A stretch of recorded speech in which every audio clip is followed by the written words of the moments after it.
बुंदेले हर बोलों के मुँह हमने सुनी कहानी थी, खूब लड़ी मर्दानी वह तो झांसी वाली रानी थी।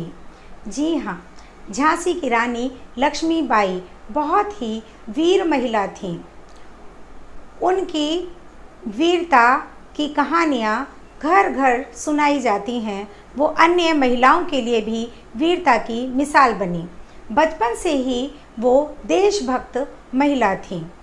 वो केवल साहसी ही नहीं थी, बल्कि अपनी प्रजा के सुख दुख में भी वो हमेशा उनके साथ खड़ी रहती थी।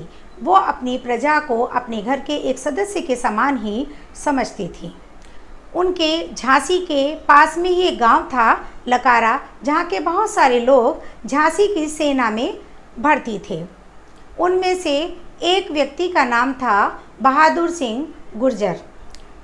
बहादुर सिंह गुर्जर एक दिन छावनी में दिखाई नहीं दिए तो लक्ष्मीबाई ने अपने तोपजी गोस खां को बुलाकर कहा कि बहादुर काका छावनी में नहीं हैं, कहाँ गए हैं।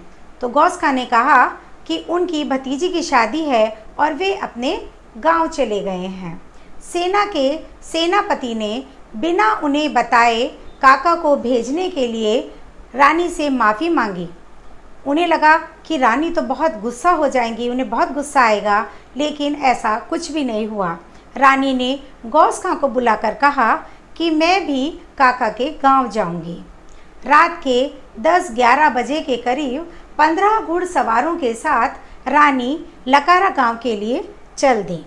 बहादुर काका के घर के सामने जाकर जब सारे घुड़सवार रुके तो गांव में हाहाकार मच गया। गांव वालों को लगा कि शायद गांव में डकैत आ गए हैं और अब वो शादी के घर में लूटपाट करेंगे। तभी बहादुर काका चिल्लाते हुए बाहर आए और बोले कि मेरे रहते मेरे जो मेहमान हैं उनको कोई नहीं लूट सकता। तभी रानी घोड़े से उतरकर आईं और बोली, बहादुर काका आप क्या सोचते हैं, आप अगर मुझे बुलाएंगे नहीं तो क्या मैं नहीं आऊँगी?